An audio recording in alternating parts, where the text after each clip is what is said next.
Anong mensahe ang kailangang marinig ng mga Aquarius mula September 29 to October 5, 2024? Pwedeng nangyayari na to o mangyayari pa lang. Kung hindi man para sa inyo itong magiging reading, edi baka para sa someone na malapit sa inyo o sa someone na kakilala nyo mismo. Baka may lumabas na gender mamaya, gawin nyo na lang energy, masculine at feminine energy. Pwede rin naman na huwag nyo nang pansinin yung gender. Di ko alam kung anong lalabas, kung positive ba o negative ang magiging reading. Depende sa kung anong mapipick up kong energy mamaya. Anyways, kung hindi mag-resonate sa inyo to, edi i-adjust nyo na lang ang video, hanapin nyo to. Kung hindi po rin, edi dito na. Ito ang last deck.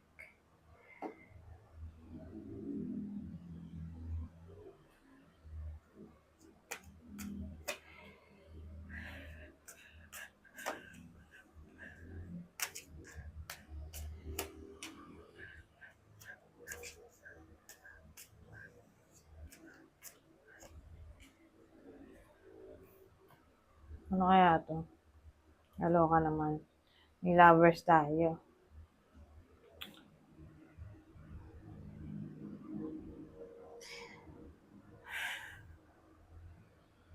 Well, ang dating sa akin, may someone na nag-iisip dito kung niloloko na ba siya ng partner niya.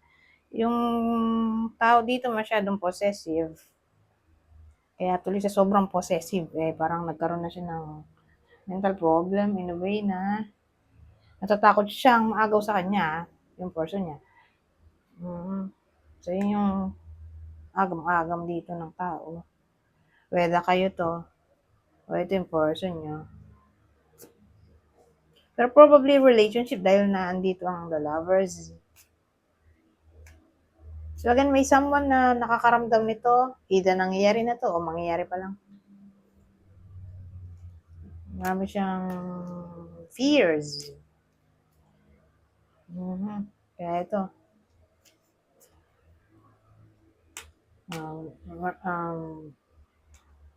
nag-iisip-isip siya dito, puro negative ang naiisip niya. Sa sobrang possessiveness. Ito yung possible partner ng Aquarius. Whether kayo yung babae o lalaki, basta ito partner ng Aquarius, Cancer o Gemini.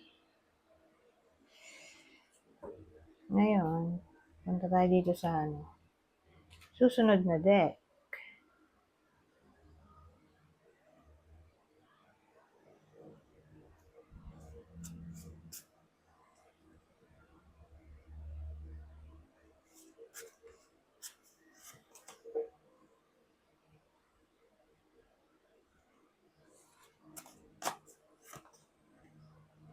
Ito maganda. In a way, na makakatanggap ng mensahe ang iba sa inyo regarding celebration, good news, anything na ikatutuwa ninyo.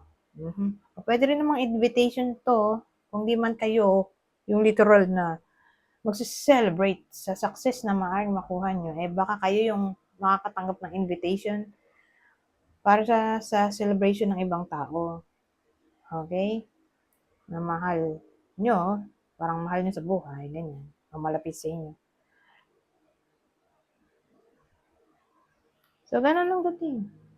So, pwedeng literal na envelope, letter, text, call, email, chat. Basta communication to in general.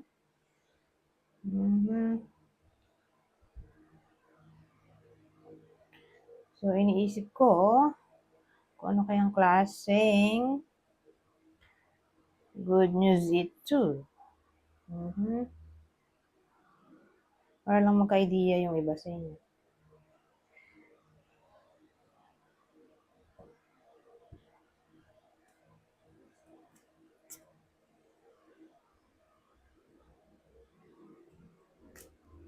Tungkol saan kaya tong celebration?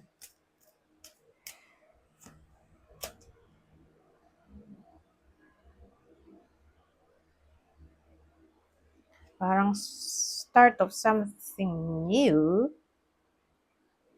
New passion. Finding new passion. Pero letter to. Ayan. Kahit dito sinasabi, good news, new beginning, physically starting something, creative spark, new initiative, finding new passion, enthusiasm, urgency, accepting a challenge, potential talent growth.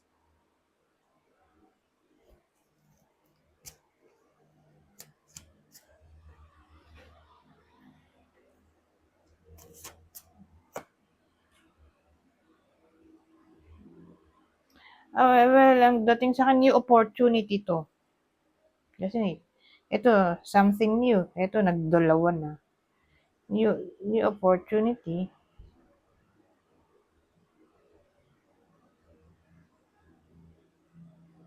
On juggling money. Transferring money. Baka ano to, tungkol sa pera. Kundi new job, a new source of income, o baka makatanggap ng mensahe literal tungkol sa money. Baka may magpapautang, o may magbabayad na ng utang, o may mamibigay ng pera. Pwede.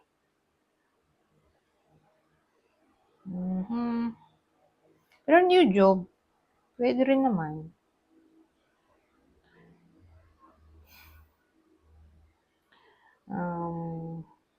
Promotion, sideline,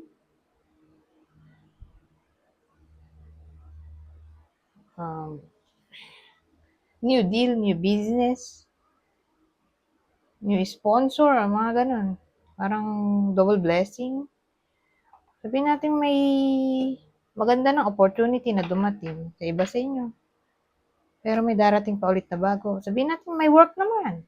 Di ba? Stable naman yung work. Tapos ito, may darating pang something new. So, it's up to you. Anong pipiliin nyo? Kung new o old. O baka nga new source of income. Sabihin natin may trabaho naman, pero let's say, for example, na-monetize yung YouTube nyo. So, may work ka ng stable, na-monetize pa yung YouTube mo, di maganda. Dalawa yung source of income, di ba? Ganun yung mga literal na example. So, dagdagan pa ba natin to?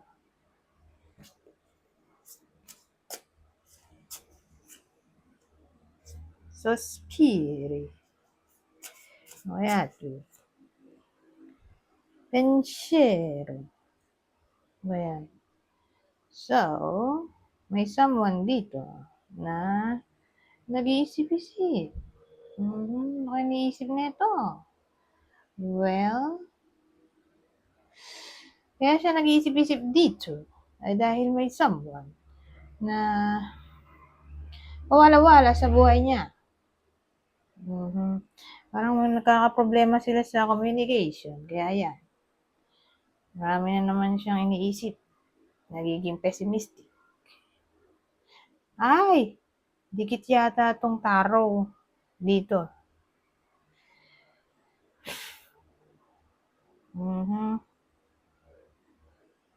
Kasi ito nag-iisip-isip din to.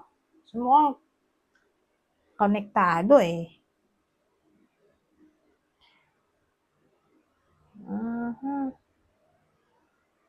Ngayon nga, di ba yung sabi ko kanina may problema sila sa communication.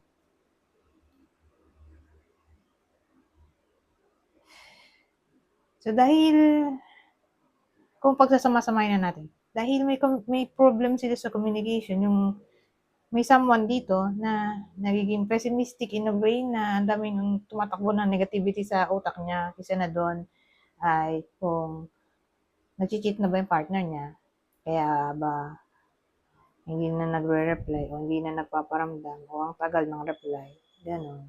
Ang feeling niya, nasa iba na yung attention ng partner niya. Anyways, umulit lang eh.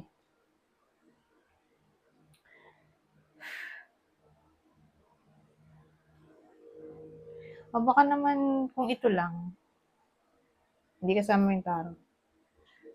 Ang iniisip ng iba sa inyo ay regarding sa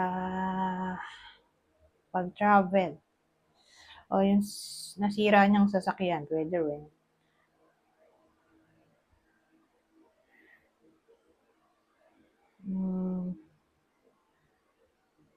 Ano pa? May hinihintay kasi yung iba sa inyo eh. Ewan ko kung ano hinihintay. Pero again, iniisip-isip niya yun. Hinihintay. So again, pwedeng communication, yung visitation, result, o parcel. Depende sa kung anong iniisip ng iba sa inyo. Pero yun nga, parang naghihintay sila dito.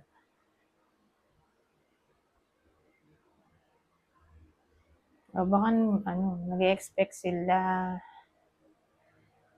tungkol sa meeting, reunion, appointment, date,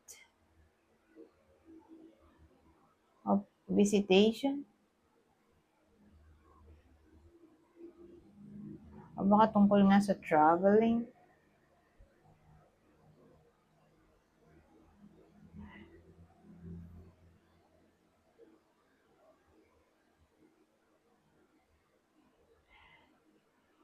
O iniisip niya yung mahal niya. Crush niya, o partner.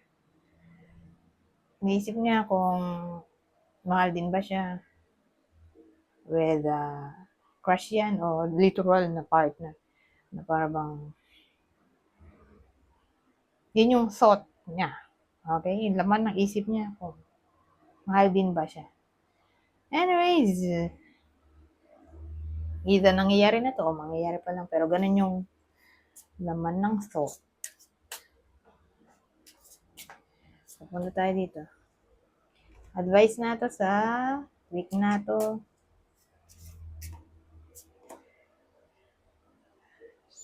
In-encourage na mabuhay pa ng mahaba.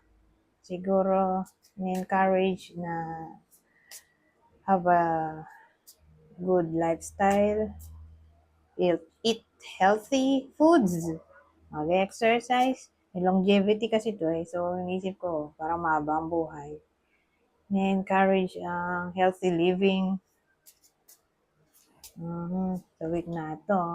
Hindi naman sinasabing matatapos ng buhay. Pero, ewan ko, for some reason, parang nagpe-pay attention sa health, para nga humaba pa ang buhay. Ito, ano tong passion natin?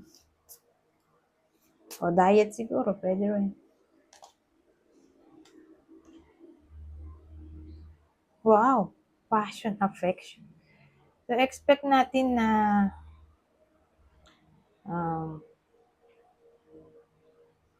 may reciprocation ng feelings dito. So, in overall na mensahe, may heart-to-heart conversation na maaaring mangyari. Yung hinihintay nila, baka mag-message na, mag-communicate na sila. Confession, pwede rin. Kahit anong klaseng confession yan. Halimbawa, crush kita, o nagkamali ako. Depende sa kung anong klaseng confession, pero mukhang ganun. May expression of feelings dito.